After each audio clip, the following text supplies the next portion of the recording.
Where's the, oh, green? Okay, I think we're ready to go. I'll turn this off. You will. Can we have the slide? Yes, let me call that up while you entertain everybody. While I entertain everybody. Well, my name is Andy Meverden, Andrew Charles Meverden, named after my American grandfather and my Italian grandmother. My mom and dad met in Italy after the war.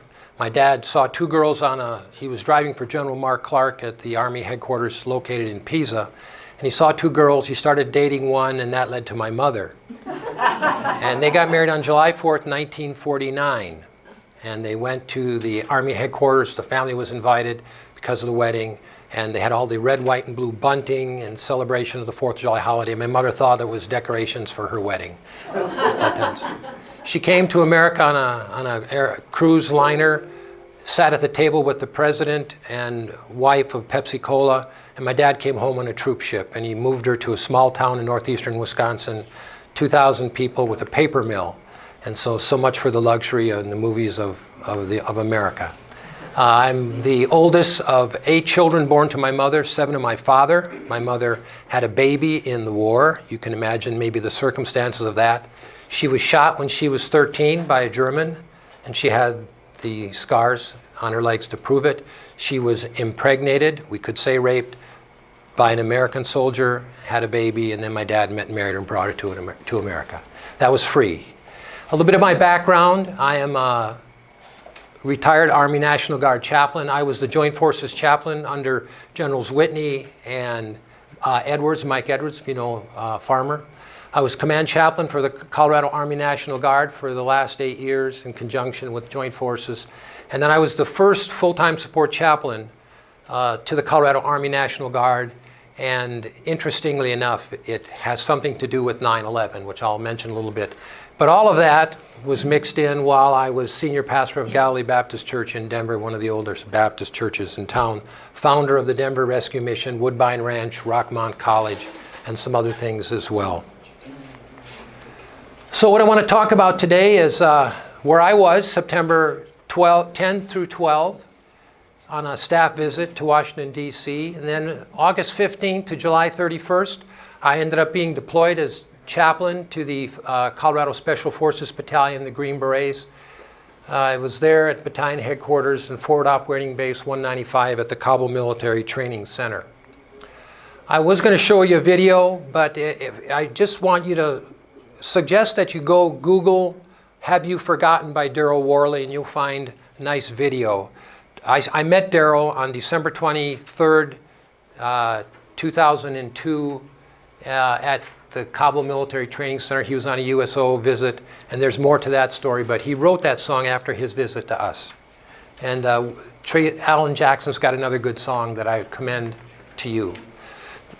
On September 10th, 2001, I was one of 14 members of the Colorado Army National Guard who flew from Buckley Air Force Base to Washington, D.C. That's me. Knelt down there. This is the pilot, the co-pilot, my former battalion commander of the Aviation Battalion, who got me on the aircraft. That was the pilot. And this is the one-star general. This is the one female, Colonel Donna Noose from this side of town. And there were 14 of us total. We all had appointments at different places in Washington, D.C.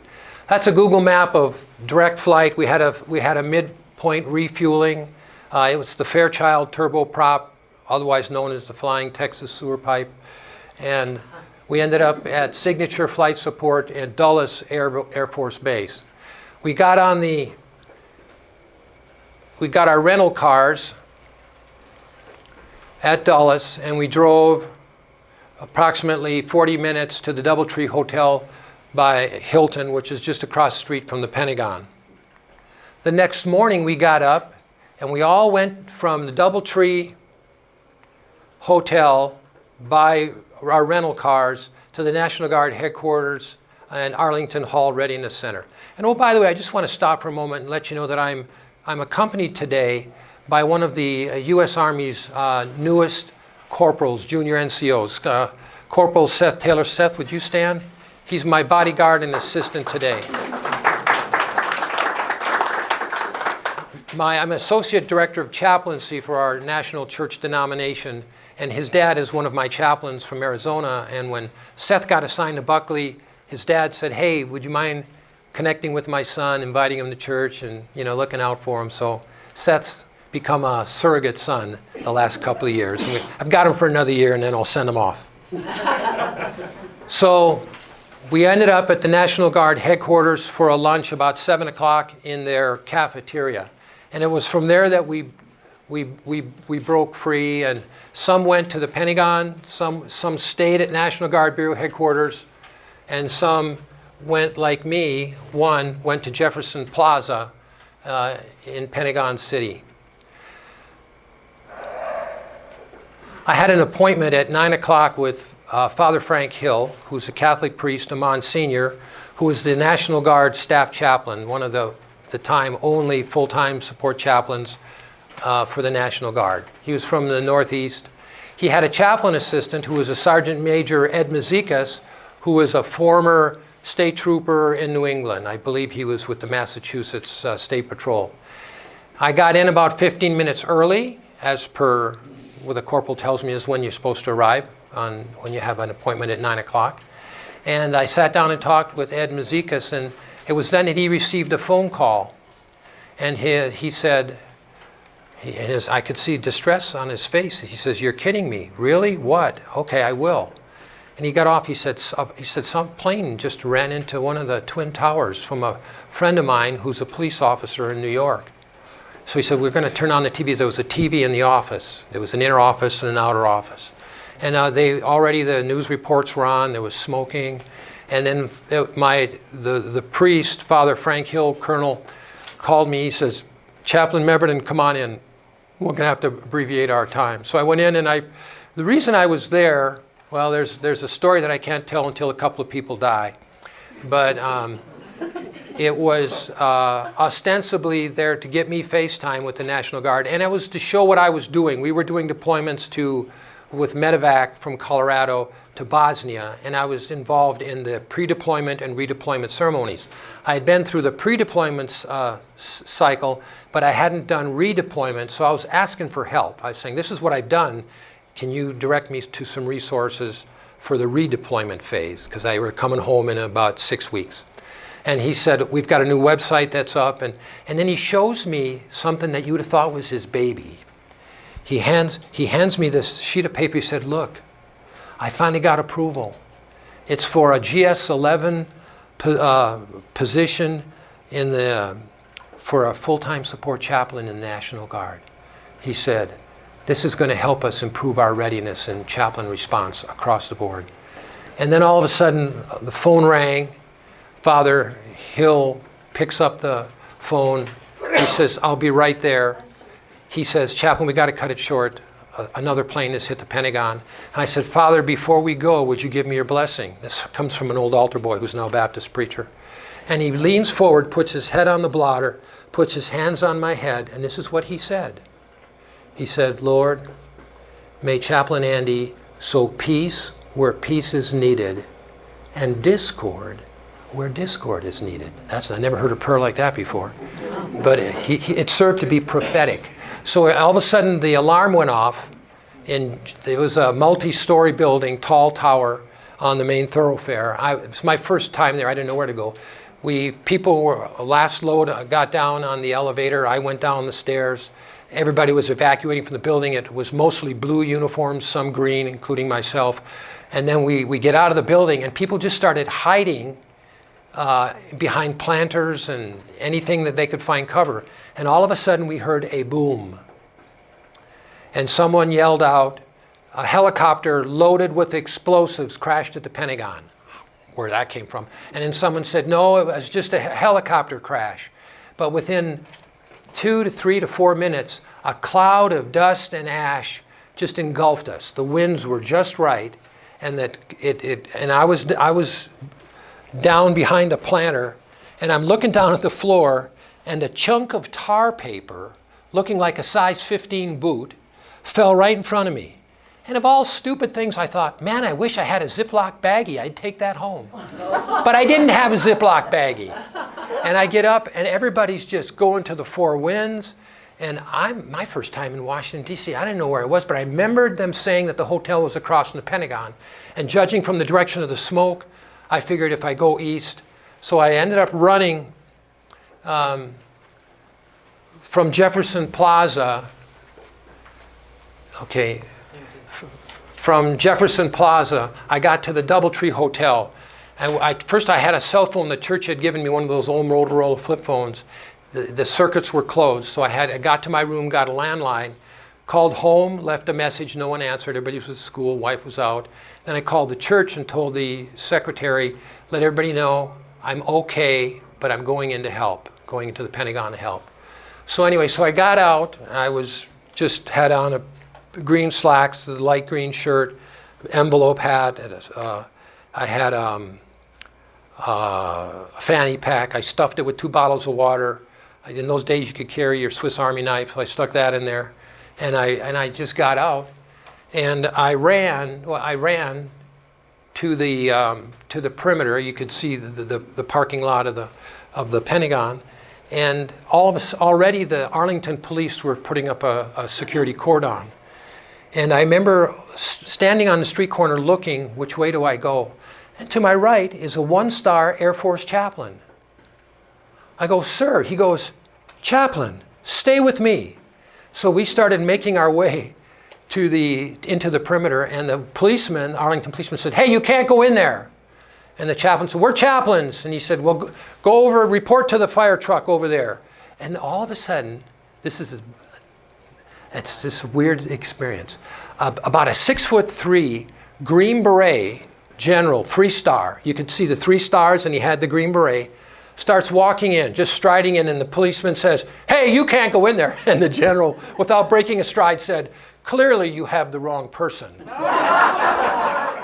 And he went inside, and that emboldened the Air Force chaplain 1-star, and he worked his way in, and I'm standing by myself. You know, it's chaos. It's the fog of war. Yeah. And so I ended up going at the fire department, at the fire truck, and they said, Walter Reed has set up an emergency aid station just across the street in front of the DEA. Why don't you fall back there and provide help? So I ended up walking in, got this far, and realizing there was no way I was going to get in, and what would I do? But what I could do was to fall back to the aid station, because there were our 50,000 people that work there. Most of them are civilians.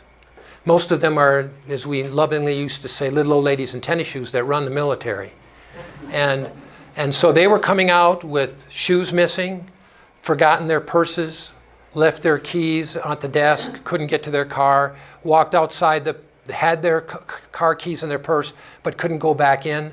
So we had a lot of mothers, married and single, who were stranded and panicked because my children, you know, they're afraid. So I had my phone, and whenever we could get a signal, I would let someone try to make a call until the battery went dead. And then I ended up praying for people. I had men come up to me, Chaplain, pray that my people in my office are okay. And so I ended up doing a lot of praying, a lot of helping, washed with a lot of scrapes and put on Band-Aids and things like that, and worked from about 11 o'clock till about 3:30, 4 o'clock in the afternoon. And then I fell back to the Doubletree Hotel. There was a voicemail message saying that we were all going to meet at 6 o'clock in the Colonel Pilot's room, because it was overlooking the Pentagon. So this is a view. This is what I saw at 6 o'clock on 9/11 from the above. You could, the attack occurred on that face, and we were looking at it from this direction. So what happened? Well, I read an interesting one. One summary said that 2,977 people were killed on 9/11. At the Pentagon, at least 125 workers were killed. Most of them worked for the Army or the Navy. Of those 125 deaths, 70 were civilian. 40 Army employees, 6 Army contractors, including a former Colorado National Guard Green Beret, Major Wallace Cole, Jr., who at the time was listed as a resident of Florida. 6 Navy employees, 3 Navy contractors, 7 DIA, Defense Intelligence employees, 1 Office of the Secretary of Defense contractors, 55 were members of the armed forces, 33 Navy, 22 Army, and the highest person killed was Lieutenant General, Army Chief of Staff. I don't think it was the Green Beret. I think it was somebody else. And then the song. So we sat there, and it was amazing because I had several pilots. I had the IG. Oh, I know what to tell you. At 6 o'clock we show up, and 3 people were missing. The general and his aide, and our inspector general. And they all had appointments at the Pentagon. So everybody was holding their breath because we had heard nothing for them. But we were told to rally at 6 o'clock, in the colonel's 6th floor, I believe it was, room, overlooking the Pentagon. All of a sudden, the general and the aides come in, and the room erupted into a big hooray. And about 15 minutes later, in walked a harried Inspector General, Lieutenant Colonel. And he had come to the Colorado Guard from the Pentagon Inspector General office, and he was back visiting friends, and that office was hit. But as he turned, he remembered that there was coffee down this way. So he went and got a cup of coffee, and while he got the coffee, the plane hit and destroyed his old office. The general was in another part of the building, but in the chaos and everything else like that. So all 14 of us were present and accounted for at the end of the day. The decision was made that we would try to get out. All planes were grounded. The only planes in the air were military, fighter aircraft, and then a few military transports. Well, the colonel and the senior warrant officer pilot said, we're going to try to file a flight plan because we are a military aircraft, because we have a general officer on board, and we're going to plan our flight through Scott Air Force Base for refueling. So we would be civilian to military, and said, we'll see what can happen. So we're at Signature, we're in civilian clothes except the 2 pilots in their flight suits. We got a bag, and a book in each hand. And there's a lot of people. There was aircraft, charter aircraft, private aircraft all over. All of a sudden, at 10 to 12 noon, the colonel comes in, he says, grab your stuff, we're going. And we just picked up our stuff, started walking out, and all the people that were waiting there go, hey, why do they get to go? And the lady at the desk said, they're military. And they went, oh, go. Anyway, we got on board at 12:01. We took off from Dulles Air Base. And what I didn't tell you was on the way out, I got in-flight familiarization by the colonel who made sure I was on that flight. I was the only non-full-timer. And like I say, there's people have to die before I can tell the story. But let's just say I was on that aircraft because I helped prevent a murder. Ooh. That's one of 2 in my career. Anyway, the colonel had the pilot go in the back, and he gave me an in-flight briefing. And I got a chance to listen, and the chatter in between, it was just amazing. On the way back, dead silence. Just between air traffic control sectors, and stuff like that. And then we flew over the top of DIA. I remember looking down, and there wasn't a car or a truck moving, not much less an airplane. We landed at Buckley about 5:45 in the afternoon to security forces, all with guns at the ready. And we're thinking, hey, we're on your side, put them down. But I got my bag, we unloaded the aircraft, got in the car, and I drove Mississippi Avenue Gate straight to Parker Road where the church was. I got out, and it was on time for my 6 o'clock new members class.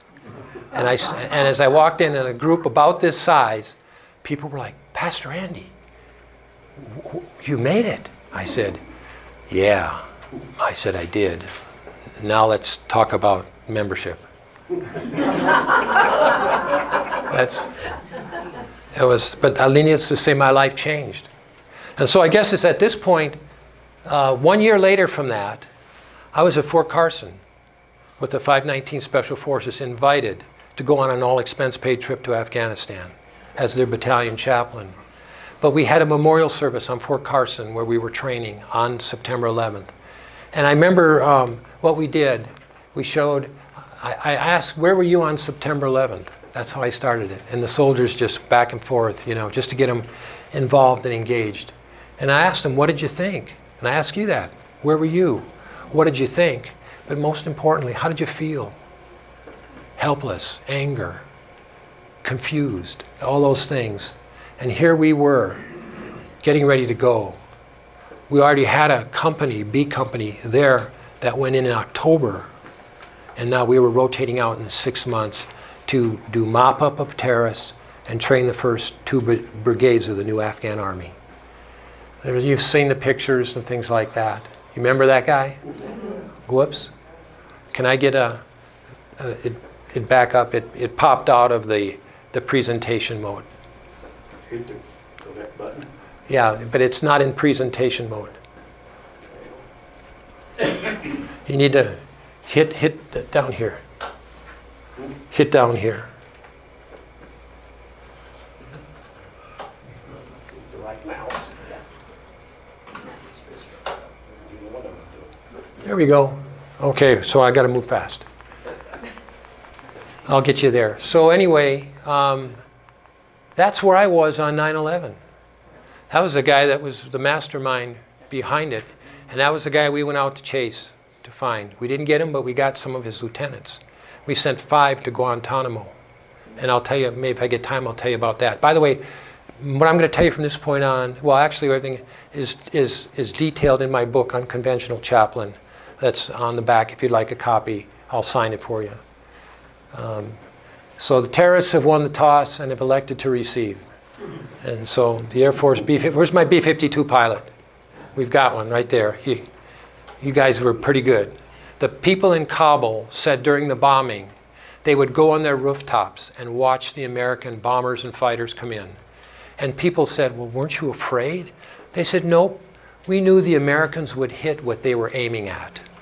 And the safest place to be in Kabul when the Taliban was fighting was a target, because they would shoot, spray and pray, we called it.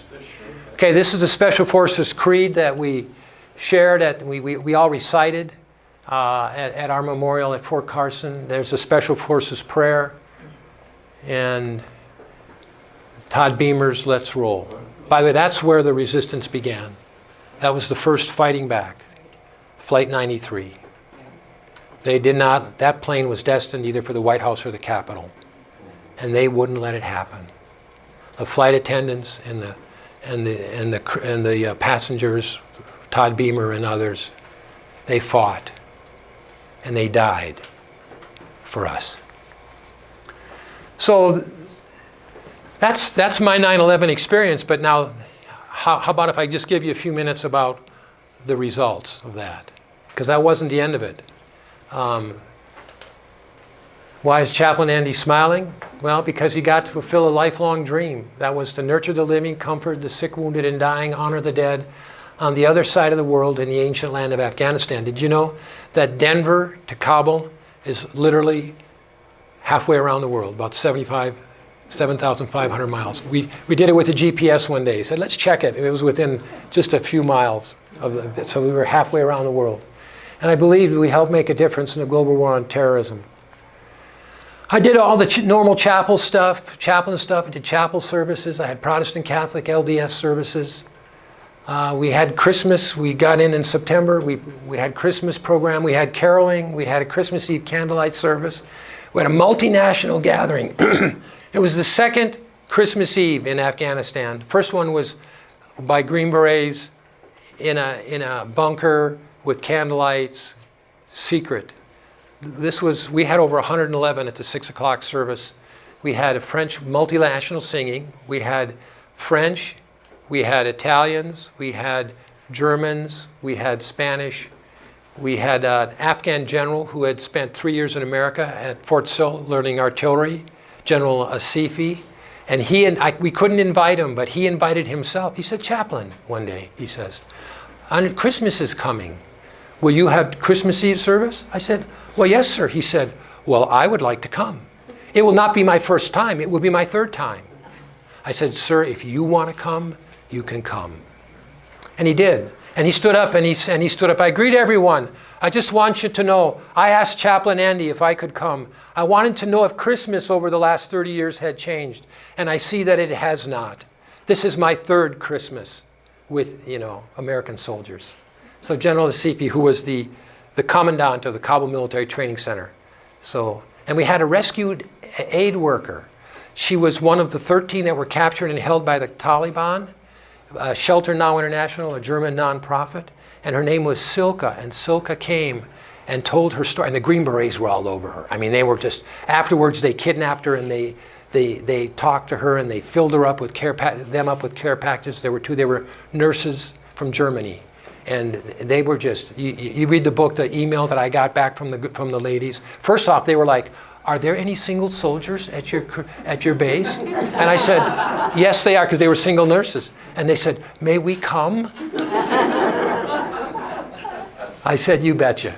So I did this small week Bible study. I did a lot of counseling. I taught guitar lessons to soldiers. And then when bad things happened, that was a soldier that was hit by a grenade. 2 of them were hit and an interpreter. But I did crisis counseling, critical incident stress debriefing. I did hospital ministry. I found out why our soldiers all wanted to go to the German hospital across the road, because the Swedish contingent had some really cute nurses. And all of a sudden the doctor told me, he said, Chaplain, what's going on? I got all these guys wanting to go to the ISAF hospital. So I ended up there one time. I came back and I said, I know why. So that was our caroling on the compound. That was my multinational choir. Look at those were actual candles from my church in Denver that I brought along. And this is Silka. She was held by a captive for 13 weeks and she told a story that it just had the guys crying.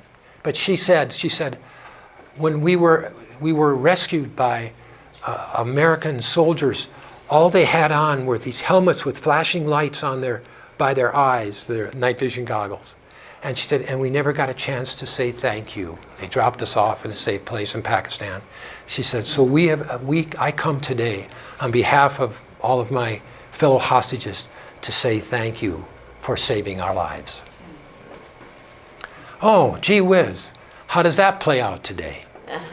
I just thought about that. So I want to tell you about the miracle of Polycharky. There are 3 miracles in my book. It would be a 4th miracle. But that's me in the upper left with the then headmaster of a school. 38 classrooms, 2,800 students, morning and afternoon shifts, 1,400 each, grades 1 through 12. The intelligence officer came to me about 10 days into our arrival. And he said, Chaplain, I want to challenge you to do something. I said, what am I not doing?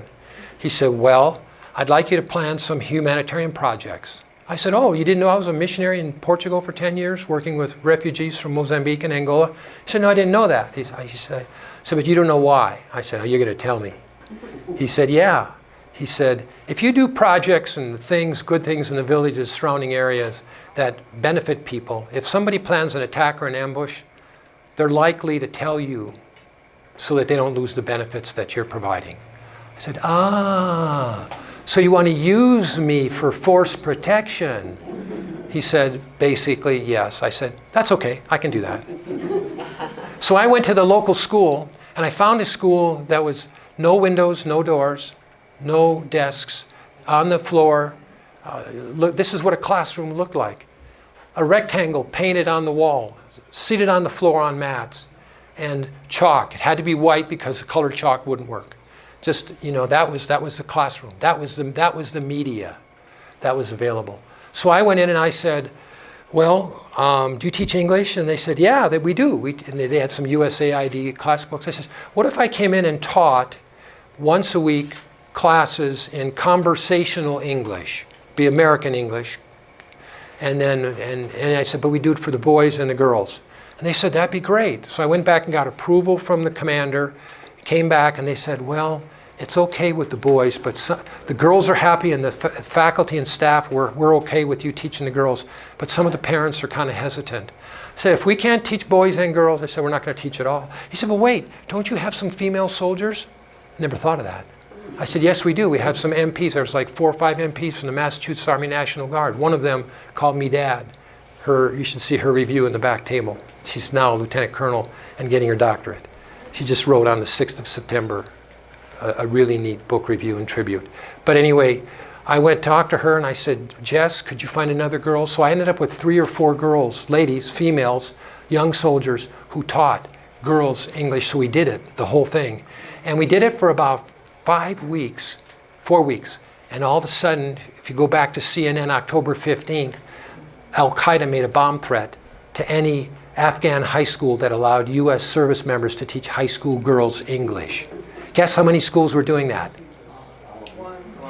One.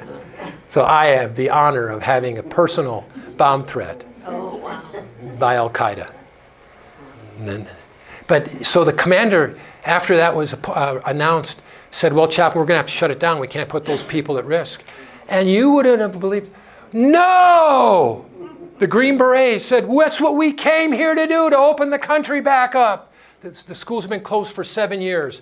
From 12 to 17 8-year-old boys in the same classroom because no school.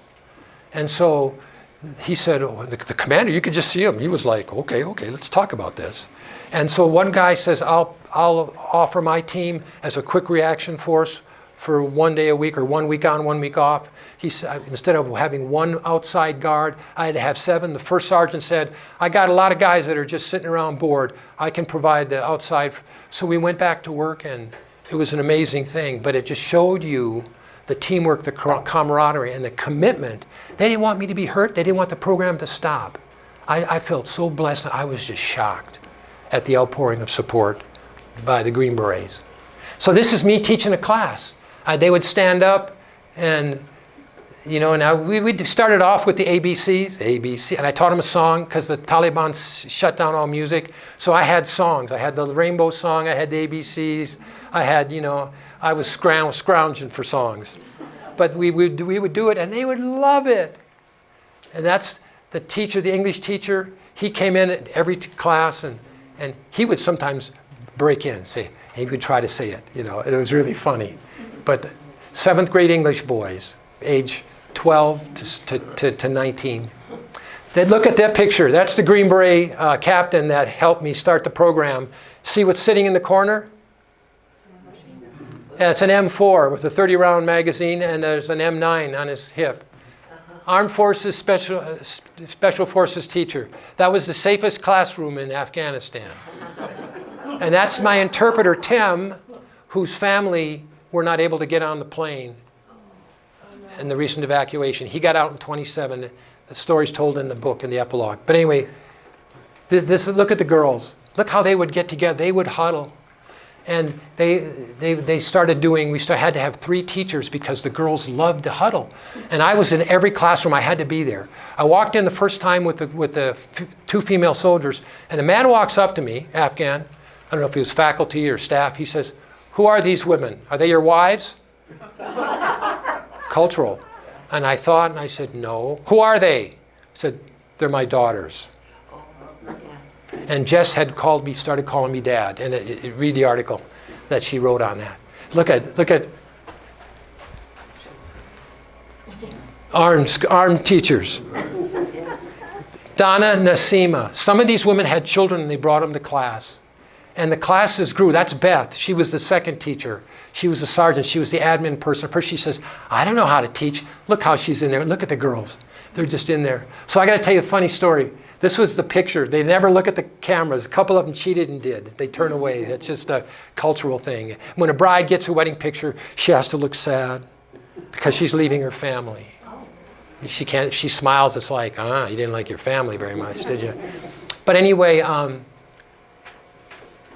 there's so much to tell. So Afghan teacher shoes. That's the Afghan teacher's shoes on the left. That's the U.S. Army teacher's shoes on the right.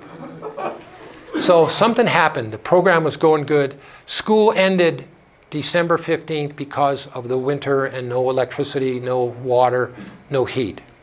So we were training the battalions of Afghan National Army, and we had a live fire exercise. The range was cleared hot. It was on the backdrop of Gar Mountain. Boys had been playing on the range, had infiltrated the range because they wanted to get the metal, the brass or the aluminum to sell for scrap.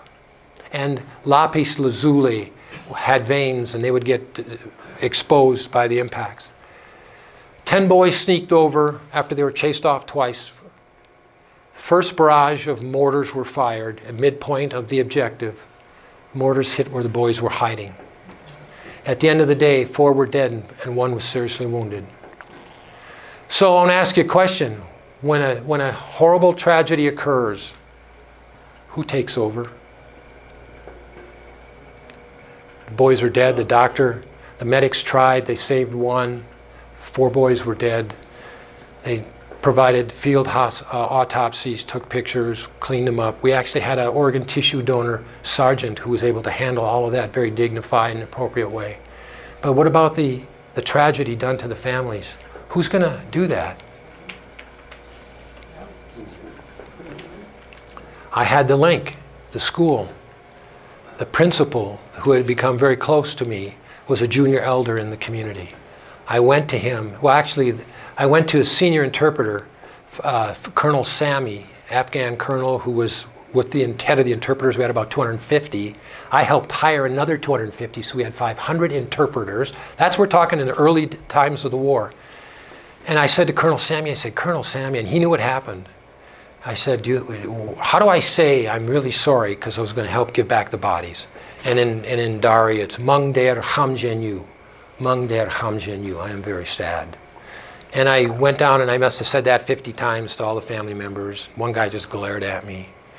And then I came back, I said, do you have any customs or traditions that you do when something horrible happens? He said, yes, we do. He looked to another senior interpreter and he said, it's called Maharamona. Maharamona, what's that? He said, let's just say somebody runs over a goat or your child with a truck accidentally. In our culture, vengeance is required.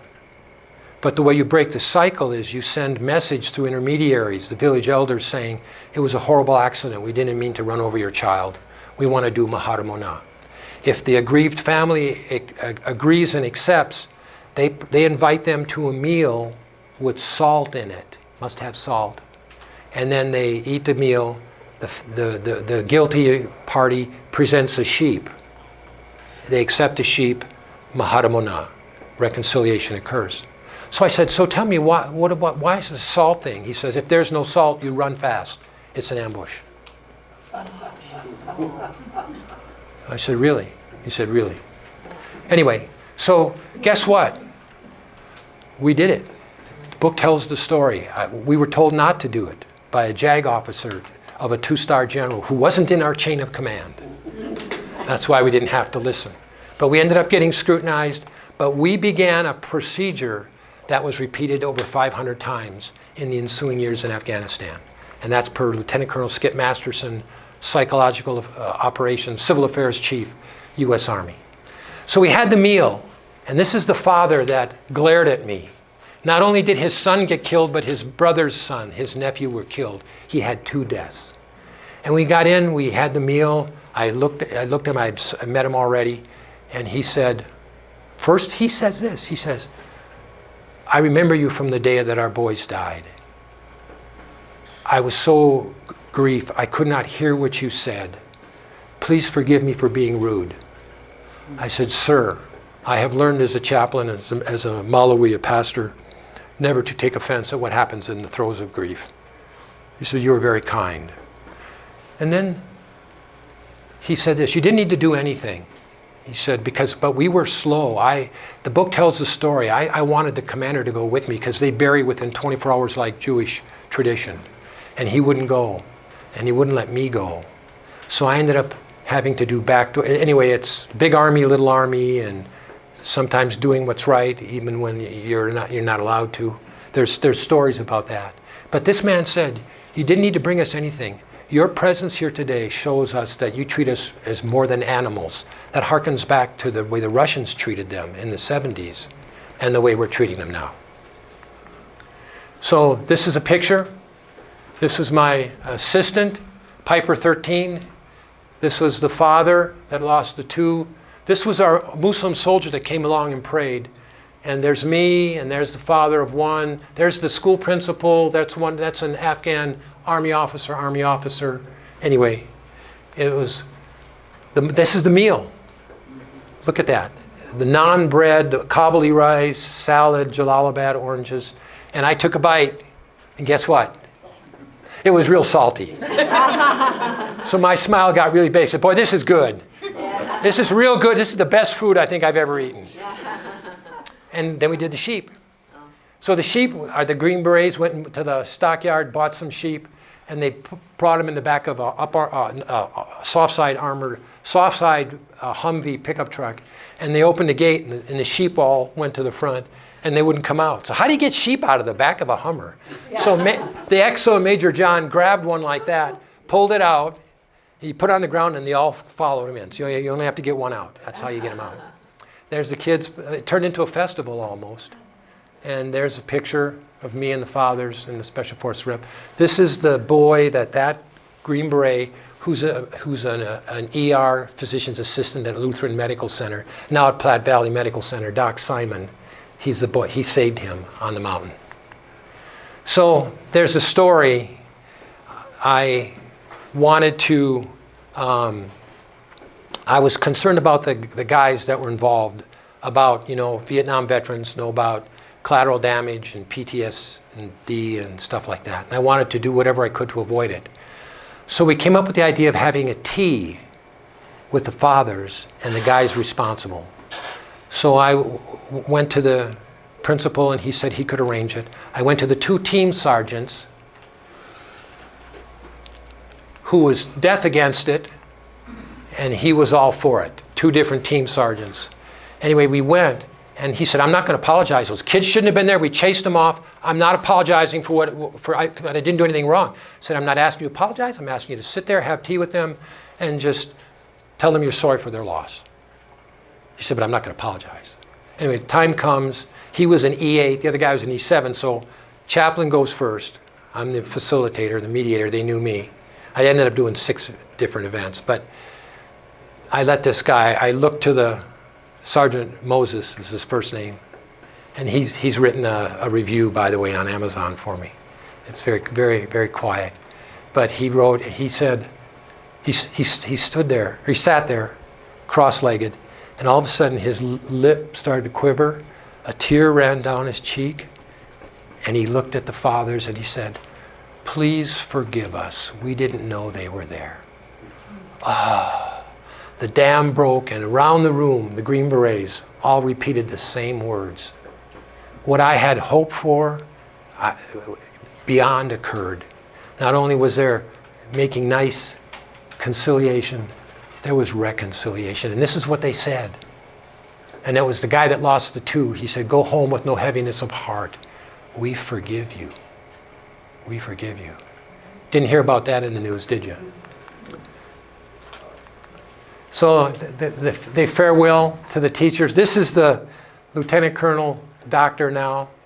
She was a teacher, she was a teacher. These were cooks, but they wanted all the girls to come, and they wanted them to not wear their hats. They wanted their hair down. The Afghan girls wanted to see the American girls' hair. And look at the food. I was invited. I was the only male. One of the school teachers said, you have been with more young ladies than the ambassador to Afghanistan. Look at the food that they did. I sat back over there. A lot of yogurt dishes. You talk about church potluck. It was amazing. And by the way, the girls made handmade gifts for their teachers. And look at, I lost this. I lost it. I found it today. The pen. This girl hand-beaded a big pen with 9/11 in Arabic years, 1380. I thought I had lost it. I'm glad I came today just to be able to rediscover that pen that she made for me. And there was a couple other amazing gifts that they made. And that's the principle, the ambassador of reconciliation. One of my soldiers said, could you use some benches for the new desks for the new... So Sergeant Blackman scrounged wood on his free time, scrounge paint. Look what he did. And they're designed so they can butt together like picnic tables. We got new desks for classrooms. You got to hear about it. I almost got sent home for illegal contracting and taking up an illegal offering on Christmas Eve. But you got to read the book. I don't have time to tell you. I was able to get the school. I got called into the embassy and was given carte blanche to make things right in the village. I was given money to rebuild the school, all 38 classrooms, to sink a well, to build a wall, to buy stuff. Look at this is what was going on. They could do mortise and tenons by hand, the carpenters. They didn't use mechanical saws. Look at, they would cut those things. I sat there and watched the kids. That's the boys' latrine, outhouse, and that's the girls. The boys had 8, the girls had 6. Otherwise, they went in a ditch just outside. They built a wall around it, new school wall. They sunk a well. Dear Mr. Andy and other his friends, welcome here for a small party today when I was leaving. And they made me the ladies made me a handmade rug. This is feasting Afghan style. Look at the table. And at first there was no ladies there. I said, I will not eat. I was pushing the envelope. Ladies, you understand, right? Yeah. And so they finally got this one lady, teacher, to stay, because they all said they had to go home and make dinner. She said, they got her to stay, and she said, I will eat for all the women. And it looked like she did. Anyway, so the New Friends for Life. Okay, so the book was 6 to 9 months in the Pentagon Public Affairs Office for review. They only censored 3 things. They censored this picture because it had children in it. They censored any picture of wounded soldiers, the guy with the stuff, and I'm going to show you some other stuff they censored. And they censored any surgeries, because I was the operating room cameraman for the only ophthalmologist in country, the doctor that saved my life, which is another story. This is a renovated school dedication. We did war orphan support. We discovered 950 starving orphans at the Central Orphanage of Kabul, and we had excess food that was going to spoil. We were able to get it, donated 3 tons of food. And we got clothing, 600 sweaters from St. Catherine, Siena. We taught them how to play duck, duck, goose. The kids came out and sang for us. Look at that mountain of number 10 cans of food. Potatoes and vegetables and vanilla pudding and chocolate pudding and banana pudding. The restorative eye surgery. This is the doctor that was chief of pediatric ophthalmology at Children's Hospital, Dr. Bob Enzenauer, who saved my life. And the dad, look at him. His eyes were like this, and his eyes were straight at the end. Okay, this was censored. The boy lost his skin on his forehead, his eyebrow, and his eyelid. The doctor goes in and checks him out, and he goes, this eye will heal, but he needs an eyelid. Normally you take skin closest from the site of grafting, but he was burned from the shoulders on up. So I'm the photographer. I'd been taking all kinds of photo surgeries. There was the chief of the Combat Sport Hospital, Jewish surgeon Bob Beitler, Colonel Beitler, Colonel Bob Enzenauer, the ophthalmologist, and a captain, Army captain, maxillofacial plastic surgeon. They're standing there like, the operating room, keeping their hand surgery. And they're saying, well, we can't get the skin from there. Where are we going to get the skin from? And the boy is covered, as you can imagine, with this drape. All of a sudden, the doctor goes up, he peels it back, and the general surgeon, the colonel of the hospital, he goes, are you thinking what I'm thinking? And now for the circumcision jokes. So look at this. This picture, this is published in Special Forces Journal of Ophthalmic Medicine without giving me credit, but that's all right. This is the doctor with another set of technician's hands doing the circumcision. He would say, I need a 5x7 by 6x3 trapezoidal piece, and he would cut it. They would clean it out, and then Doc Enzenauer taught that maxillofacial young captain how to rebuild an eyebrow and an eyelid. And there's a tab underneath the eye that didn't get blown off, and they tacked it. Then they sewed the new eyelid skin to the bottom eyelid skin, and 8 days later, half eye open and a smiling Chaplain. Did you hear that one on the news? Oh, We did a medical clinic at that place where the school, 1,600 people were served. I helped widows. That's a lady, an American woman, Nazarene Gross, who has been in Afghanistan helping women for years. This lady, Mary McMakin, 35 years in Afghanistan before she died. Some of the handmade stuff are what I bought from her. This is Mary. She helped widows and women who were abused survive. Anyway, it's all told in my book, Unconventional Chaplain. Questions and answers. You get, maybe just questions, and then I might not have answers. What did it pique any interest, or did you hear any lies that you want to challenge? Awesome.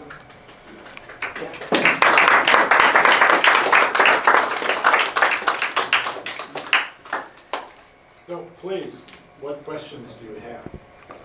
Yes, ma'am. Doesn't it break your heart to think that these services are not going to be continued, possibly? You have no idea. But for 20 years, by the way, that school that I helped rebuild, the second year, there was a room that was a double classroom that was made with metal on the bars, became a computer room. I got computers from an Omaha church, and so we set up a computer lab. The second year, the number 2 computer female high school girl that won the competition came out of that school. We got them soccer uniforms, playground equipment, all that stuff. And for 20 years, those girls had the memory of American female soldiers and American males, the chaplain, Jagran Malawi Nomima Anyast. They had the memory of what we did to help them, and they wanted to learn English so bad. They wanted to learn English so bad. What's the game? Duck, duck, whatever you said that game. Duck, duck, goose? You know what it is? No. Okay, it's where you get in a circle with kids, and one stands up on the outside, and they go around, duck, duck, duck, goose, and then with whoever they say goose, they got to chase them, and you run back to their seat. And if you get back to your seat before they touch you, then they're the ones that go around duck, duck, duck, goose. So we did it in Afghan, and the kids loved it. Yeah. Wait. who did the Wi-Fi? Pardon? The Wi-Fi. The Wi-Fi? For the computers. Who did it? Who put it in? For the computers? Well, they developed when they rebuilt the country, they used cell towers. Oh, So it was local cell towers. And however they did that, I don't know, because I was gone. I had to leave. so you were just there those 2 years in the beginning, From September of '02 to April of '03. but you didn't go back. No, I did not. But I got my interpreter out. And there's a neat story about that. But the sadness is, mom and dad and youngest brother, who has also worked for the U.S. and who's got his biometric data in the machines that the Taliban have, they're living in hiding. They missed the aircraft. They 70,000 unvetted people. They had everything done but their counselor interview. They had background checks, medical, and everything, but they didn't let them on the plane. So I'm working through congressional delegates to get their visa transferred from Doha, which is the new Afghan embassy, to Pakistan, so they can go over the border and try to get out. Pray that they will accept the transfer of the embassy, the visa process, and that we can get them through the border safely. We have a question here. Yes, ma'am. So as we've sat here and watched this, what would your counsel be to us? Because we all learned something new today. So what do we do next? Well, I think there's a couple of things.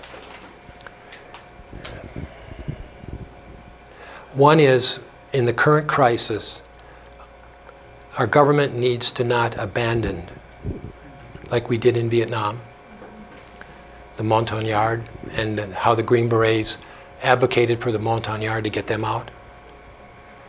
And so we need to not just turn our back and go on to the next mandate for COVID and forget about people that are American citizens, licensed permanent residents, and people who are on the biometrics system. We got to get them out. We've got to let the neighboring embassies process refugee visas. So contacting your representative and your 2 senators, just simply that, because we've got to give these people an option of escape. Otherwise, they're going to be slaughtered.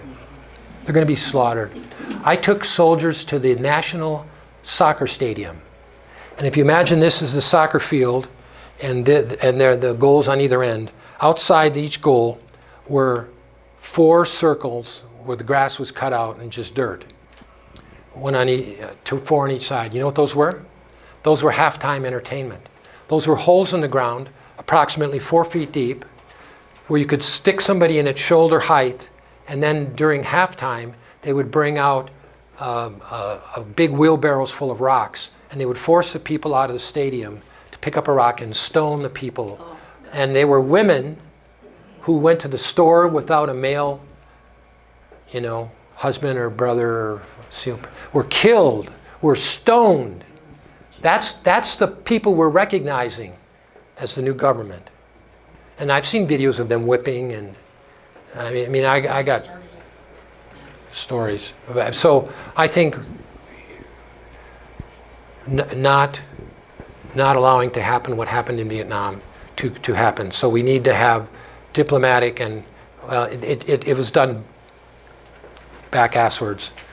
But one thing is, I think, contact Bennett and Hickenlooper and your representative.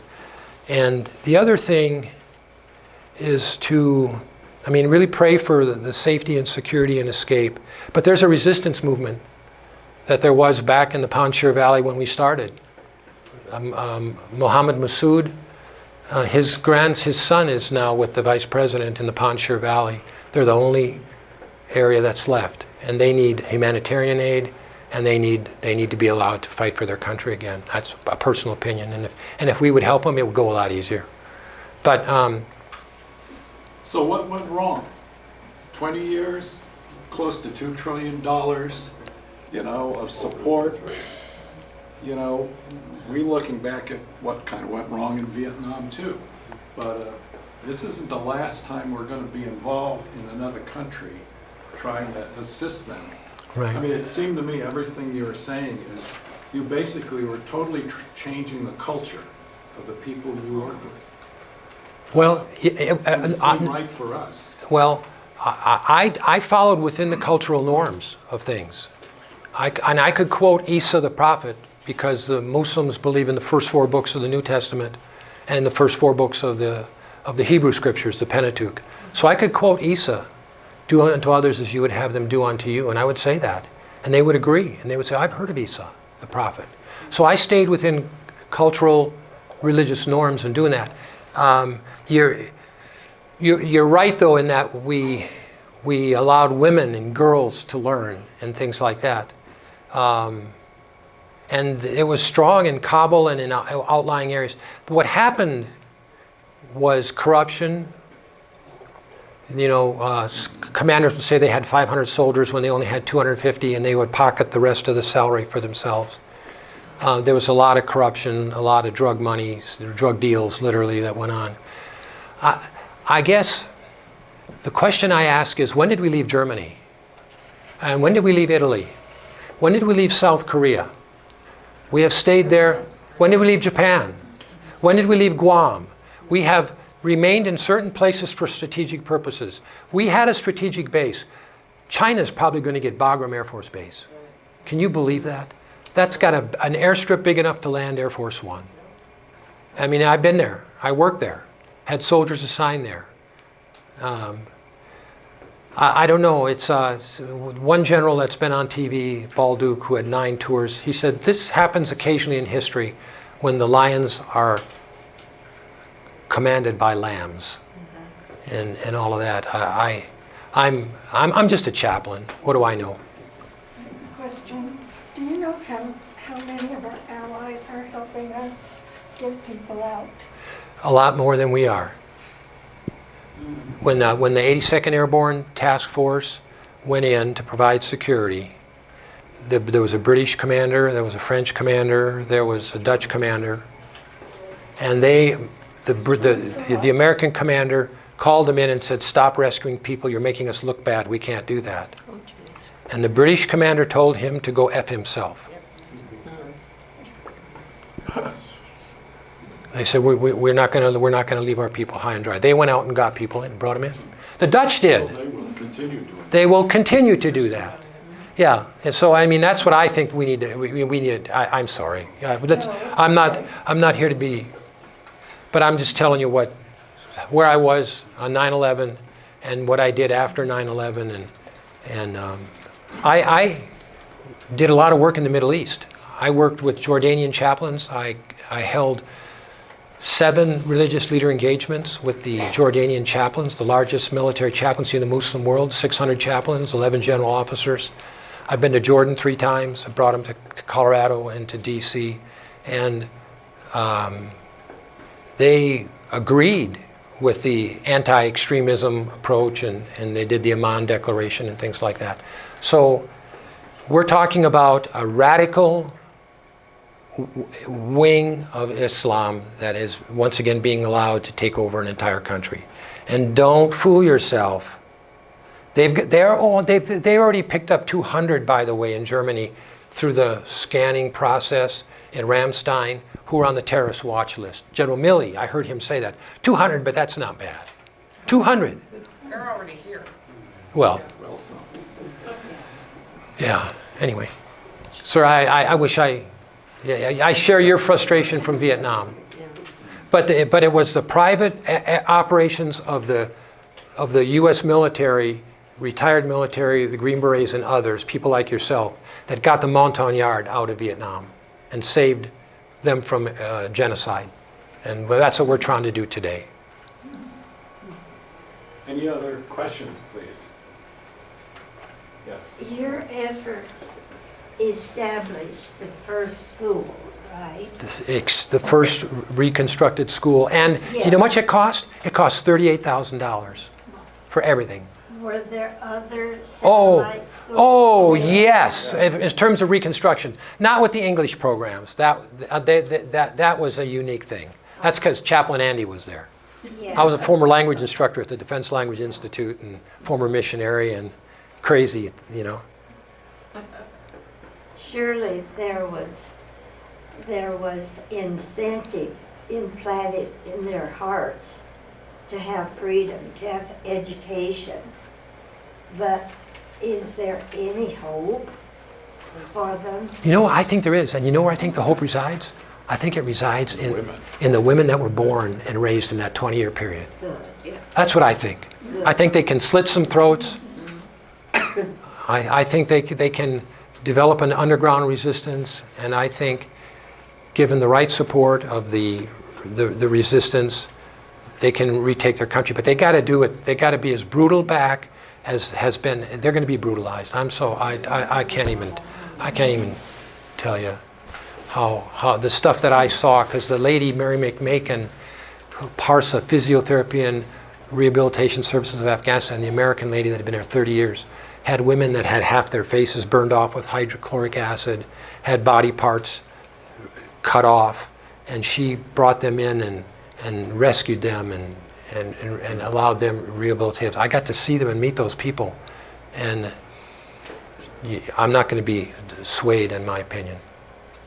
Well, Andy, thank you so much for joining us. Oh, and here's one of our challenge wow. cards for the museum. Thank you so much. And please visit with Andy here. Come look at the items here, and again, his book, and then the back. I'd strongly encourage you to consider buying it. So thank you again. Thank you. It's been an honor and a pleasure. So this is what I say to you, and I know I've got veterans, and I've got others here today. It's people like you who make America great and worth defending. And it has been my honor to have been a 40-year veteran, active Guard Reserve of the U.S. Armed Forces. I served during Vietnam. I was spit on. I was jeered. I was called baby killer. But then the transition I saw in the Gulf War and in the global war on terror is because of the efforts of the Vietnam veterans who rose to political, educational, business, academic power, places of authority, and said, we will not let happen to this new generation what happened to us. So thank you, Vietnam veterans, for your efforts. Thank you.